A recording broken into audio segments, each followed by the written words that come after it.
जब जीव मृत्यु लोक में जन्म लेता है उस समय उसकी स्मृति शून्य होती है।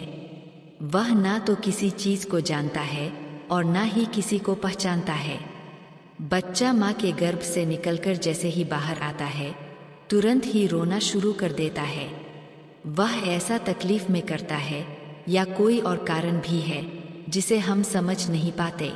क्या आपने भी कभी सोचा है कि आखिर बच्चा जन्म लेने के तुरंत बाद रोता क्यों है?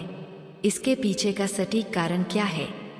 हिंदू धर्म शास्त्रों के अनुसार वैसे तो इसके पीछे एक पौराणिक कथा की मान्यता है जिसका विवरण विष्णु पुराण में मिलता है। इस्लाम में भी बच्चे रोने के अपने अलग कारण बताए गए हैं। लेकिन सच्चाई क्या है? यह एक ऐसा सवाल है जिसका सही उत्तर हम सब जानना चाहते हैं। शिशु के जन्म लेते ही रोने के कारण को विज्ञान एक सहज और आवश्यक प्रक्रिया मानता है। तो दोस्तों आइए इस वीडियो में सबसे पहले हम बच्चे के रोने को लेकर वैज्ञानिक दृष्टिकोण समझते हैं। फिर हिंदू धर्म शास्त्रों में वर्णित उस पौराणिक कथा को जानेंगे जिसका उल्लेख विष्णु पुराण में मिलता है। नमस्कार दोस्तों, स्वागत है आप सबका हमारे चैनल में। आपसे विनती है कि चैनल को सब्सक्राइब कर लीजिए और कमेंट बॉक्स में जय श्री राम लिखकर परमात्मा को अपना आभार व्यक्त कीजिए। दोस्तों, नए जीवन की प्रक्रिया पुरुष और स्त्री के समागम के साथ शुरू होती है, जिसके फलस्वरूप जीव को एक नए शरीर के रूप में स्त्री के गर्भ में स्थान मिलता है। जब तक बच्चा माता के गर्भ में रहता है तब तक वह सांसारिक दुनिया से अनजान होता है। माता के गर्भ में वह जीवित होता है परंतु वह सांस नहीं लेता। उसके शरीर को खाना पीना इत्यादि माँ से जुड़ी गर्भनाल से प्राप्त होता रहता है। बच्चे के फेफड़े तो बन जाते हैं लेकिन वह प्रयोग में नहीं रहते। बच्चा माँ के गर्भ में एक पतली झिल्ली के अंदर बंद होता है जिसमें तरल पदार्थ भरा होता है। इस तरल पदार्थ को वैज्ञानिक भाषा में एमनियोटिक फ्लूइड बोलते हैं। यही तरल पदार्थ बच्चे के मुंह, श्वास नली और फेफड़ों तक में पहुंच जाता है। लेकिन जब तक बच्चा माँ के गर्भ में रहता है तब तक इस तरल पदार्थ से बच्चे को कोई कष्ट नहीं होता, बल्कि इसी तरल पदार्थ की वजह से वह माँ के गर्भ में सुरक्षित रहता है। प्रसव की क्रिया माँ और बच्चे दोनों के लिए कष्टदायक होती है। बच्चा बहुत सकरे मार्ग से निकलकर दुनिया में आता है। जिस क्षण बच्चा माँ के गर्भ से बाहर निकलकर इस संसार में आता है उसके आसपास का परिवेश बदल जाता है। अब शिशु को जीवित रहने के लिए श्वास की जरूरत होती है। शिशु के फेफड़े प्रथम बार काम करना शुरू करते हैं, लेकिन फेफड़ों में वही तरल पदार्थ पहले से ही भरा होता है जिसे बाहर निकालना बच्चे के स्वास्थ्य के लिए बहुत जरूरी होता है। इसीलिए डॉक्टर बच्चे की डिलीवरी होते ही गर्भनाल को काट देते हैं और बच्चे को उल्टा करके उसके मुंह से इसी तरह पदार्थ को बाहर निकालते हैं।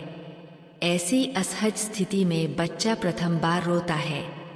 रोने की प्रक्रिया के दौरान बच्चा एक गहरी सांस लेता है जिससे हवा फेफड़े के अंदर प्रवेश करती है और फेफड़े में भरा तरल पदार्थ बाहर निकल जाता है। इसलिए बच्चे का प्रथम बार रोना बच्चे के स्वस्थ होने का संकेत होता है। अगर बच्चा स्वयं से नहीं रोता तो डॉक्टर बच्चे की पीठ पर हल्के हाथ से थपकी लगाकर उसे रुलाने का प्रयास करते हैं, जिससे फेफड़े में हवा जा सके और तरल पदार्थ बाहर आ सके।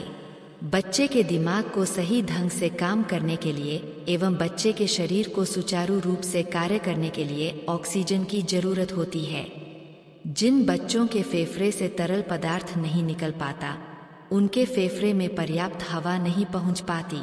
ऐसा होना बच्चे के जीवन के लिए खतरा होता है और दिमाग को पर्याप्त ऑक्सीजन न मिल पाने के कारण उन्हें किसी प्रकार की मानसिक बीमारी भी हो सकती है। तो दोस्तों, यह बातें थी विज्ञान की। आइए अब जानते हैं पैदा होते ही बच्चे के रोने को लेकर धर्म ग्रंथों में क्या लिखा है। शिशु जब प्रथम बार रोता है तो उसके रोने का स्वर कुछ इस प्रकार सुनाई देता है जैसे वह पूछ रहा हूँ, कहाँ हूँ, मैं कहाँ हूँ। विष्णु पुराण के मुताबिक जब ब्रह्मा जी सृष्टि की रचना कर रहे थे उन्होंने स्वयं जैसा पुत्र पैदा करने का विचार किया तो उनकी माया से गोद में एक मायावी बालक प्रकट हुआ। ये बालक रोते हुए ब्रह्मा जी की गोद में उथल पुथल करने लगा।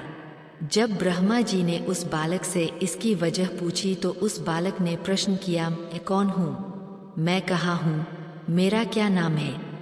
इस पर ब्रह्मा जी कहते हैं कि पैदा होते ही तुमने रोना शुरू कर दिया, इसलिए आज से तुम्हारा नाम रुद्र रखता हूँ। ऐसी मान्यता है कि इस बच्चे के जन्म से पहले किसी बच्चे ने रोना शुरू नहीं किया था। ऐसी पौराणिक मान्यता है कि तभी से जन्म के बाद बाकी बच्चों में भी रोने का नियम बन गया, जबकि इस्लाम धर्म में यह मान्यता है कि बच्चे के जन्म लेते ही शैतान उसके पास आता है। शैतान के छूते ही बच्चा जोर जोर से रोने लगता है। इसीलिए ऐसी मान्यता है कि जब बच्चे की पैदाइश हो जाए तो फौरन उसके दाएं कान में अजान और बाएं कान में इमामत पढ़नी चाहिए, ताकि बच्चा शैतान के डर से महफूज अल्लाह की पनाह में रहे और पैदा होते ही अपने परवरदिगार का नाम सुन ले। क्या आपको बच्चे के रोने का कारण पहले से ही पता था? कमेंट बॉक्स में जरूर बताइए दोस्तों। आशा करते हैं कि आपको हमारी यह कोशिश पसंद आई होगी। अगर हमारा प्रयास सफल रहा हो तो प्लीज़ वीडियो को लाइक कीजिए और ऐसे ही वीडियो को देखने के लिए हमारे चैनल को सब्सक्राइब कर लीजिए।